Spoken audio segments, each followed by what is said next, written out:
नमस्ते नमः। आप सभी का आपकी अपनी चैनल किशन कन्हैया में बहुत बहुत स्वागत है। आज मंगलवार को सुनिए हनुमान जी की कथा। एक नगर में एक वृद्धा रहती थी। उसका एक ही पुत्र था। उस वृद्धा की हनुमान जी पर बहुत गहरी आस्था थी। वह हर मंगलवार का व्रत रखती थी और हनुमान जी की पूजा आराधना करती थी। एक बार हनुमान जी ने अपनी भक्ति में उस वृद्ध महिला की श्रद्धा का परीक्षण करने का विचार किया। हनुमान जी साधु का वेश धारण कर वृद्धा के घर गए और पुकारने लगे कि है कोई हनुमान भक्त जो हमारी इच्छा पूर्ण करे। तब आवाज उस वृद्धा के कान में पड़ी। पुकार सुनकर वृद्धा जल्दी से बाहर आई और साधु को प्रणाम कर बोली, आज्ञा महाराज हनुमान। वे धारी साधु बोले, मैं भूखा हूँ, भोजन करूंगा, तुम थोड़ी सी जमीन लीप दो। वृद्धा दुविधा में पड़ गई। अंततः हाथ जोड़कर बोली, महाराज लीपने और मिट्टी खोदने के अतिरिक्त आप कोई दूसरी आज्ञा दे, मैं अवश्य पूर्ण करूंगी। साधु ने 3 बार प्रतिज्ञा कराने के बाद कहा, तू अपने बेटे को बुला, मैं उसकी पीठ पर आग जलाकर भोजन बनाऊंगा। यह सुनकर वृद्धा घबरा गई, परंतु वह प्रतिज्ञाबद्ध थी। उसने अपने पुत्र को बुलाकर साधु को सौंप दिया। साधु वेशधारी हनुमान जी ने वृद्धा के हाथों से ही उसके पुत्र को पेट के बल लिटाया और उसकी पीठ पर आग लगवा दी। आग जलाकर दुखी मन से वृद्धा अपने घर में चली गई। इधर भोजन बनाकर साधु ने वृद्धा को बुलाकर कहा कि उनका भोजन बन गया है, तुम अपने पुत्र को पुकारो ताकि वह भी आकर भोग लगा ले। इस पर वृद्धा बोली, उसका नाम लेकर मुझे और कष्ट न दे। लेकिन जब साधु महाराज नहीं माने तो वृद्धा ने अपने पुत्र को आवाज लगाई।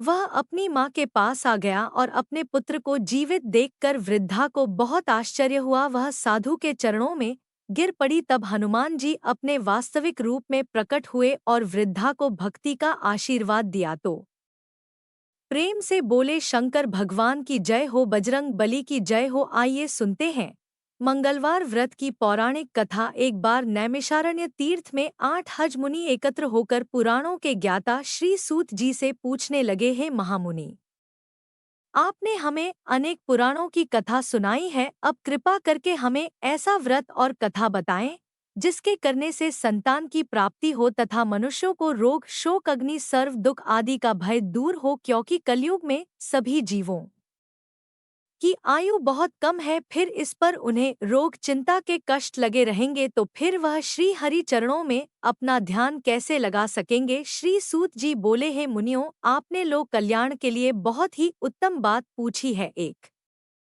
बार युधिष्ठिर ने भगवान श्री कृष्ण से लोक कल्याण के लिए यही प्रश्न किया था। भगवान श्री कृष्ण और युधिष्ठिर का संवाद तुम्हारे सामने कहता हूँ, ध्यानपूर्वक सुनो। एक समय पांडवों की सभा में श्री कृष्ण जी बैठे हुए थे। तब युधिष्ठिर ने भगवान श्री कृष्ण से प्रश्न किया, हे प्रभु नंद नंदविंद, आपने मेरे लिए अनेकों कथाएं सुनाई है, आज आप कृपा करके ऐसा व्रत या कथा सुनाएं जिसके करने से मनुष्य को रोग चिंता का भय समाप्त हो और उसको पुत्र की प्राप्ति हो। हे प्रभु, बिना पुत्र जीवन व्यर्थ है, पुत्र के बिना मनुष्य नरकगामी होता है, पुत्र के बिना मनुष्य भी ऋण से छुटकारा नहीं पा सकता और ना ही उसका पुण्य नामक नरक से उद्धार हो सकता है। अतः पुत्रदायक व्रत बताएं।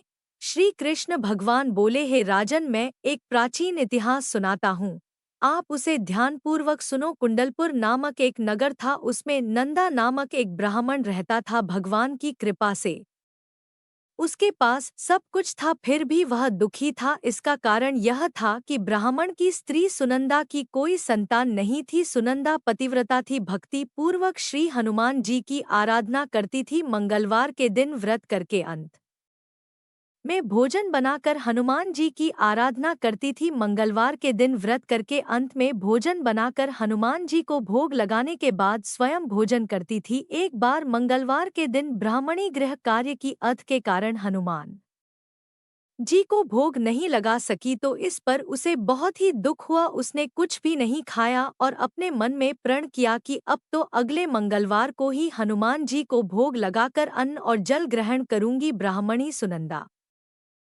प्रतिदिन भोजन बनाती, श्रद्धा पूर्वक पति को खिलाती, परंतु स्वयं भोजन नहीं करती और मन ही मन श्री हनुमान जी की साधना करती थी। इसी प्रकार 6 दिन गुजर गए और ब्राह्मणी सुनंदा अपने निश्चय के अनुसार भूख प्यासी निराहार रही। अगले मंगलवार को ब्राह्मणी सुनंदा प्रातःकाल ही बेहोश होकर गिर पड़ी। ब्राह्मणी सुनंदा की इस असीम भक्ति के प्रभाव से श्री हनुमान जी बहुत प्रसन्न हुए और प्रकट होकर बोले, सुनंदा, मैं तेरी भक्ति से बहुत प्रसन्न हूँ, तू उठ और वर मांग। सुनंदा अपने आराध्य देव श्री हनुमान जी को देखकर आनंद की अधिकता से विबल होकर श्री हनुमान जी के चरणों में गिरकर बोली, हे प्रभु, मेरी कोई संतान नहीं है, कृपा करके पुत्र और कन्या प्रदान करें। आपकी अति कृपा होगी। श्री महावीर जी बोले, तेरी इच्छा पूर्ण होगी, तेरे एक कन्या पैदा होगी, उसके अष्टांग प्रतिदिन सोना दिया करेंगे। इस प्रकार कहकर श्री महावीर जी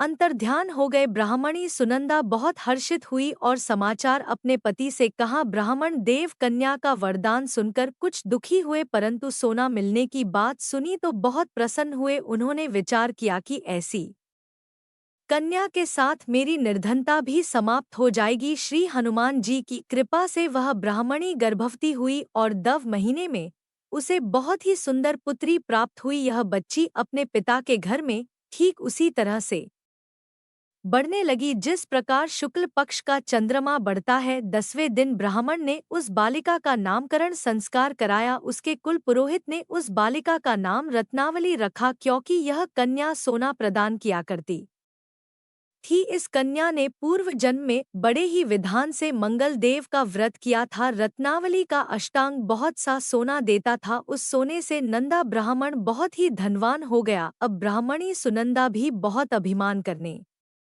लगी थी। समय बीता रहा, अब रत्नावली 10 वर्ष की हो चुकी थी। एक दिन जब नंदा ब्राह्मण प्रसन्न चित्त था, तब सुनंदा ने अपने पति से कहा, मेरी पुत्री रत्नावली विवाह के योग्य हो गई है, इसलिए आप कोई सुंदर और योग्य वर देखकर विवाह कर दें। यह सुनकर ब्राह्मण बोला, अभी तो रत्नावली बहुत छोटी है। तब ब्राह्मणी बोली, शास्त्रों की आज्ञा है कि कन्या 8वें वर्ष में गौरी, 9 वर्ष रोहिणी, 10वें वर्ष में कन्या, इसके पश्चात रजस्वला हो जाती है। गौरी के दान से पाताल लोक की प्राप्ति होती है, रोहिणी के दान से बैकुंठ लोक की प्राप्ति होती है, कन्या के दान से इंद्र लोक में सुखों की प्राप्ति होती है। अगर हे पतिदेव रजस्वला का दान किया जाता है तो घोर नरक की प्राप्ति होती है। इस पर ब्राह्मण बोला, अभी तो रत्नावली मात्र 10 ही वर्ष की है और मैंने तो 161 साल की कन्याओं के विवाह कराए हैं, अभी जल्दी ही क्या है। तब ब्राह्मणी सुनंदा बोली, आपको तो लोभ अधिक हो गया है लगता है। अगर 11वीं वर्ष में विवाह नहीं होता है तो उसमें मासिक धर्म के रक्त का पिता और बड़े भाई को पान करना पड़ता है। शास्त्रों में कहा गया है कि माता पिता और बड़ा भाई रजस्वला कन्या को देखते हैं तो वह अवश्य ही नरकगामी होते हैं। तब ब्राह्मण बोला, अच्छी बात है, कल मैं अवश्य ही योग्य वर्ग की तलाश में अपना दूध भेजूंगा। दूसरे दिन ब्राह्मण ने अपने दूत को बुलाया और आज्ञा दी कि जैसी सुंदर मेरी कन्या है, वैसा ही सुंदर वर उसके लिए तलाश करो। दूत अपने स्वामी की आज्ञा पाकर निकल पड़ा। पंपई नगरी में उसने एक सुंदर लड़के को देखा। यह बालक एक ब्राह्मण परिवार का बहुत गुणवान पुत्र था। इसका नाम सोमेश्वर था। दूत ने इस सुंदर और गुणवान ब्राह्मण पुत्र के बारे में अपने स्वामी को पूर्ण विवरण दिया। ब्राह्मण नंदा को भी सोमेश्वर अच्छा लगा और फिर एक शुभ मुहूर्त में विधि पूर्वक कन्या दान करके ब्राह्मण संतुष्ट हुए, परंतु ब्राह्मण के मन में तो लोभ समाया हुआ था। उसने कन्यादान तो कर दिया था, पर वह बहुत ही खिन्न था। उसने विचार किया कि रत्नावली तो अब चली जाएगी और मुझे इससे जो सोना मिलता था वह अब मिलेगा नहीं। मेरे पास जो धन था कुछ तो इसके विवाह में खर्च हो गया और जो शेष बचा है वह भी कुछ दिनों के बाद समाप्त हो जाएगा। मैंने तो इसका विवाह करके बहुत बड़ी भूल कर दी है। अब कोई ऐसा उपाय हो कि रत्नावली मेरे घर में ही बनी रहे, अपनी ससुराल ना जाए। लोभ रूपी राक्षस ब्राह्मण के मस्तिष्क पर छाता जा रहा था। रात भर अपनी शया पर बेचैनी से करवट बदलते बदलते उसने एक बहुत ही क्रूर निर्णय लिया। उसने विचार किया कि जब रत्नावली को उसका पति सोमेश्वर अपने घर के लिए जाएगा तो वह मार्ग में छिपकर सोमेश्वर का वध कर देगा और अपनी लड़की को अपने घर ले आएगा, जिससे नियमित रूप से उसे सोना भी मिलता रहेगा और समाज का कोई मनुष्य उसे दोष भी नहीं दे सकता। जब अगले दिन सुबह हुई तो नंदा और सुनंदा ने अपनी जमाई तथा लड़की को बहुत सारा धन देकर विदा किया। सोमेश्वर अपनी पत्नी रत्नावली को लेकर ससुराल से अपने घर की तरफ चल दिया। ब्राह्मण नंदा महालोभ के वशीभूत होकर अपनी मति खो चुका था। पाप पुण्य का उसे विचार नहीं रहा था। अपने भयानक और क्रूर निर्णय को कार्य रूप देने के लिए उसने अपने दूत को मार्ग में अपनी जमाई का वध कराने के लिए भेज दिया था, ताकि रत्नावली से प्राप्त होने वाला सोना उसे हमेशा मिलता रहे और वह कभी निर्धन ना हो। ब्राह्मण के दूत ने अपने स्वामी की आज्ञा का पालन करते हुए उसके जमाई सोमेश्वर का मार्ग में ही वध कर दिया। समाचार प्राप्त कर ब्राह्मण नंदा मार्ग में पहुंचा और रोती हुई अपनी पुत्री रत्नावली से बोला, है पुत्री, मार्ग में लुटेरों ने पति का वध कर दिया है। भगवान की इच्छा के आगे किसी का वश नहीं चलता है। अब तू घर चल, वहां पर ही रहकर शेष जीवन व्यतीत करना। जो भाग्य में लिखा है वही होगा। अपने पति की अकाल मृत्यु से रत्नावली बहुत दुखी हुई। करुण कंदन और रुदन करती हुई अपने पिता से बोली, है पिताजी, इस संसार में जिस स्त्री का पति नहीं है उसका जीना व्यर्थ है। मैं अपने पति के साथ ही अपने शरीर को जला दूंगी और सती होकर अपने इस जन्म को, माता पिता के नाम को तथा सास ससुर के यश को सार्थक करूंगी। ब्राह्मण नंदा अपनी पुत्री रत्नावली के वचनों को सुनकर बहुत दुखी हुआ। विचार करने लगा कि मैंने व्यर्थ ही जमाई वध का पाप अपने सिर लिया है। रत्नावली तो उसके पीछे अपने प्राण तक देने को तैयार है। मेरा तो दोनों तरफ से मरण हो गया, धन तो अब मिलेगा नहीं। जमाई वध के पाप के फल स्वरूप यम यातना भुगतनी पड़ेगी। यह सोचकर वह बहुत ही दुखी हुआ। सोमेश्वर की चिता बनाई गई। रत्नावली सती होने की इच्छा से अपने पति का सिर अपनी गोद में रखकर चिता में बैठ गई। जैसे ही सोमेश्वर की चिता को अग्नि लगाई गई, वैसे ही प्रसन्न होकर मंगल देव वहां प्रकट हुए और बोले, हे रत्नावली, मैं तेरी पति भक्ति से बहुत प्रसन्न हूँ, तू वर मांग। तब रत्नावली ने अपने पति का जीवन दान मांगा। मंगल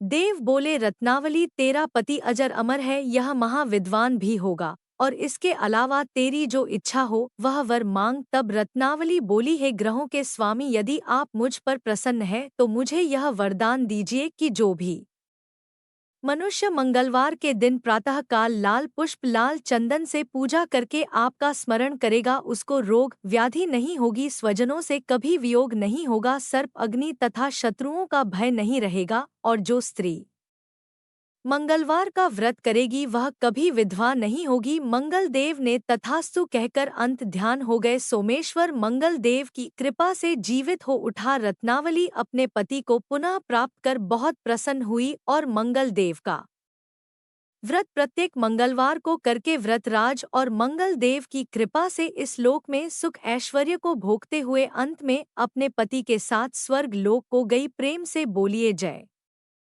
श्री हनुमान। आइए अब सुनते हैं श्री राम नाम की महिमा। पति रावण के वध के बाद जब अयोध्या पति प्रभु श्री राम की कीर्ति दूर दूर तक फैल रही थी और वह मर्यादा पुरुषोत्तम कहलाने लगे थे, तब एक दिन महादेव शिव की इच्छा भी मर्यादा पुरुषोत्तम श्री राम से मिलने की हुई। पार्वती जी को संग लेकर महादेव जी कैलाश पर्वत से उतरक अयोध्या नगरी के रास्ते पर चल पड़े। भगवान शिव और माँ पार्वती को अयोध्या आया देखकर राम जी बहुत खुश हुए। माता जानकी ने उनका उचित आदर सत्कार किया और स्वयं भोजन बनाने के लिए रसोई में चली गई। इस बीच भगवान शिव ने श्री राम जी से पूछा, आपके सेवक हनुमान जी दिखाई नहीं दे रहे हैं। तब श्री राम बोले, वे बगीचे में है। शिव जी ने श्री राम जी से बगीचे में जाने की अनुमति मांगी और पार्वती जी का हाथ कर बगीचे में आ गए। बगीचे की खूबसूरती देखकर उनका मन मोहित हो गया। आम के एक घने वृक्ष के नीचे हनुमान जी दीन दुनिया से बेख पर गहरी नींद में सोए हुए थे और एक लय में खर्राटों से राम नाम की ध्वनि उठ रही थी। चकित होकर शिवजी और माता पार्वती एक दूसरे की ओर देखने लगी। माता पार्वती मुस्कुरा उठी और वृक्ष डालियों की ओर इशारा किया। राम नाम सुनकर पेड़ की डालियां भी झूमने लगी थी और इनके बीच से भी राम नाम उच्चारित हो रहा था। शिवजी इस राम नाम की धुन में मस्त मगन होकर खुद भी राम राम कहकर नाचने लगे। माता पार्वती जी ने भी अपने पति का अनुसरण किया और अपने कोमल पैर थिरका लगी। शिवजी और माता पार्वती जी के नृत्य से ऐसी झनकार उठी कि स्वर्ग लोक के देवता गण भी आकर्षित होकर बगीचे में आ गए और राम नाम की धुन में सभी मस्त हो गए। माता जानकी भोजन तैयार करके प्रतीक्षा कर रही थी, परंतु संध्या गिरने पर भी अतिथि नहीं पधारे। तब अपने देवर लक्ष्मण जी को बगीचे में भेजा। लक्ष्मण जी तो स्वयं को श्री राम का सेवक ही मानते थे, इसलिए बगीचे में आकर जब उन्होंने धरती पर स्वर्ग का नजारा देखा तो स्वयं भी राम नाम की धुन में झूम उठे। महल में माता जानकी जी परेशान हो रही थी कि अभी तक भोजन ग्रहण करने कोई भी क्यों नहीं आया। उन्होंने श्री राम जी से कहा, भोजन ठंडा हो रहा है, चलिए हम ही जाकर बगीचे में से सभी को ले आएं। तब जब राम जी बगीचे में गए तो वहां राम नाम की धूम मची हुई थी। हनुमान जी गहरी नींद में सोए हुए थे और उनके खर्राटों से अभी तक राम नाम ही निकल रहा था। श्री राम भाव वेवल हो उठे। राम जी ने हनुमान जी को नींद से जगाया और प्रेम से उनकी तरफ निहारने लगे। हनुमान जी प्रभु को आया देखकर शीघ्रता से उठकर खड़े हो गए। नृत्य की सभा भंग हो गई। शिवजी खुले कंठ से हनुमान जी की राम भक्ति की सराहना करने लगे। हनुमान जी सकुचा लेकिन मन ही मन खुश हो रहे थे। श्री सियाराम ने भोजन करने का आग्रह भगवान शिव जी से किया। सभी लोग महल में भोजन करने के लिए चल पड़े। माता जानकी जी भोजन परोसने लगी। हनुमान जी को भी श्री राम जी ने पंक्ति में बैठने का आदेश दिया। हनुमान जी बैठ तो गए, परंतु आदत ऐसी थी कि राम जी के भोजन परोसने के उपरांत ही सभी लोग भोजन करते थे। आज श्री राम के आदेश से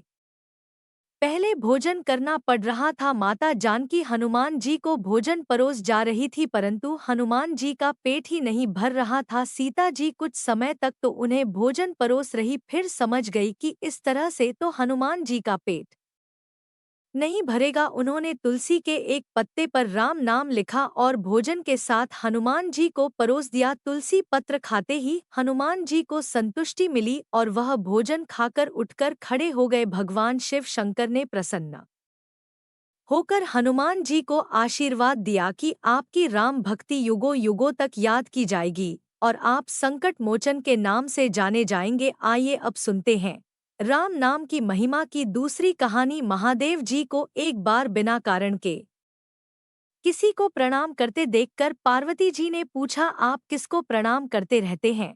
तब शिवजी ने अपनी धर्म पत्नी पार्वती जी से कहा कि हे देवी, जो व्यक्ति एक बार राम कहता है उसे मैं 3 बार प्रणाम करता हूँ।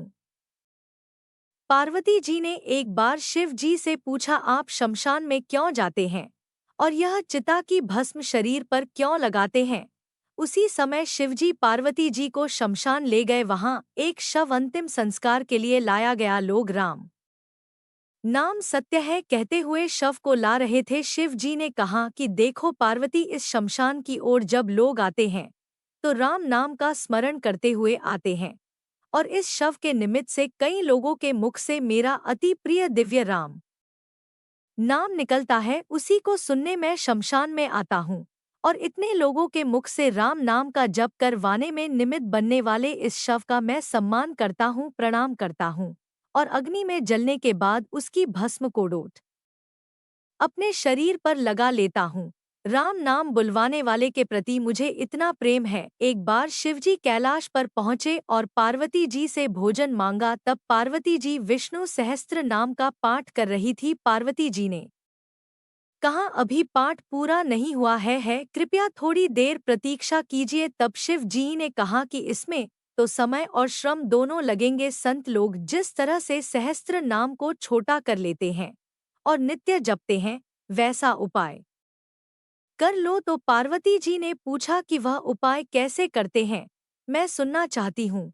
तो शिव जी ने बताया, केवल एक बार राम कह लो, तुम्हें सहस्त्र नाम भगवान के 1000 नाम लेने का फल मिल जाएगा। एक राम नाम 1000 दिव्या नामों के समान है। तब पार्वती जी ने वैसा ही किया। भगवान बोले, श्री राम राम रामति रमे रामे मनोरमे सहस्त्र नाम तत्तुलम राम नाम वरान्नी। यह राम नाम सभी आपदाओं को हरने वाला, सभी संपदाओं को देने वाला दाता है।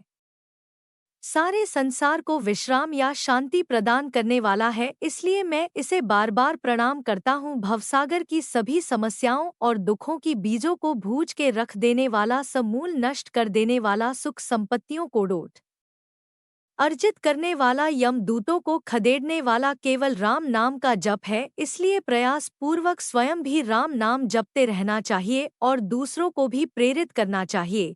इस प्रकार जो मनुष्य श्रद्धा और भक्ति के साथ मंगलवार व्रत की कथा को सुनता है, वह समस्त पापों से मुक्त होकर भगवान हनुमान जी की कृपा प्राप्त करता है। उसके सभी कार्य सिद्ध होते हैं और अंत में उसे मोक्ष की प्राप्ति होती है और सुख समृद्धि ऐश्वर्या की प्राप्ति होती है। जय हनुमान जी। ओम नमः शिवाय। हर हर महादेव।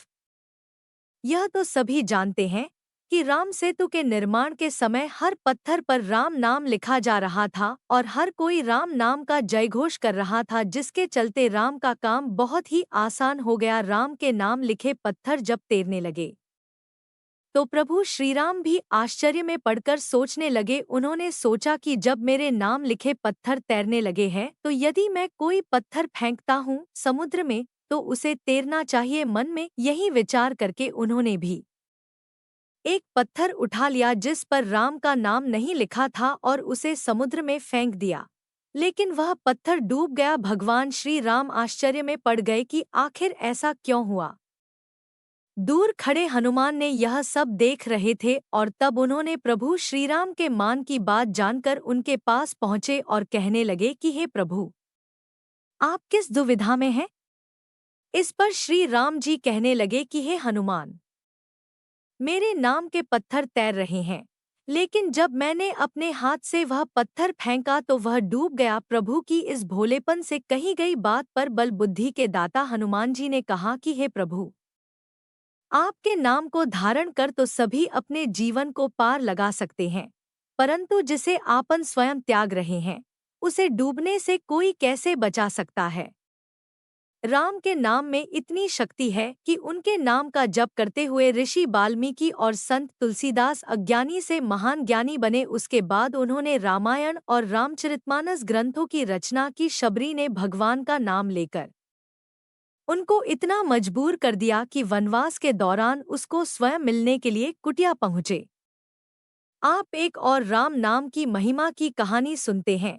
जब अश्वमेध यज्ञ पूरा हो गया तो श्रीराम ने एक बड़ी सभा का आयोजन किया। सभी देवता, ऋषि, मुनि, किन्नरों, यक्षों और राजाओं आदि को आमंत्रित किया। नारद मुनि के भड़काने पर सभा में आए एक राजा ने ऋषि विश्वामित्र को छोड़कर सबको प्रणाम किया, जिससे ऋषि विश्वामित्र क्रोधित हो उठे और उन्होंने श्रीराम से कहा कि अगर सूर्यास्त से पहले उस राजा को मृत्यु दंड नहीं दिया तो वो उन्हें श्राप देंगे। श्रीराम ने उस राजा को सूर्यास्त से पूर्व मारने का प्रण ले लिया। श्रीराम के प्रण की खबर पाते ही राजा भागकर हनुमान जी की माता अंजनी की शरण में गया तथा बिना पूरी बात बताए उनसे प्राण रक्षा का वचन ले लिया। माता अंजनी ने हनुमान जी को राजन की प्राण रक्षा का आदेश दिया। जब राजन ने बताया कि भगवान श्रीराम ने ही उसका वध करने का प्रण किया है तो हनुमान जी धर्म संकट में पड़ गए। उन्होंने राजन से सरयू नदी के तट पर जाकर राम नाम जपने के लिए कहा। हनुमान जी खुद सूक्ष्म रूप में राजन के पीछे छिप गए। जब राजन को खोजते हुए श्रीराम सरयू तट पर पहुंचे तो उन्होंने देखा कि राजन राम राम जप रहा है। प्रभु ने सोचा, ये तो भक्त है, मैं भक्त के प्राण कैसे ले लूं। तब ऋषि वशिष्ठ ने ऋषि विश्वामित्र को सलाह दी कि राम को इस तरह संकट में न डाले। ऋषि विश्वामित्र ने राम को संभाला और अपने वचन से मुक्त कर दिया।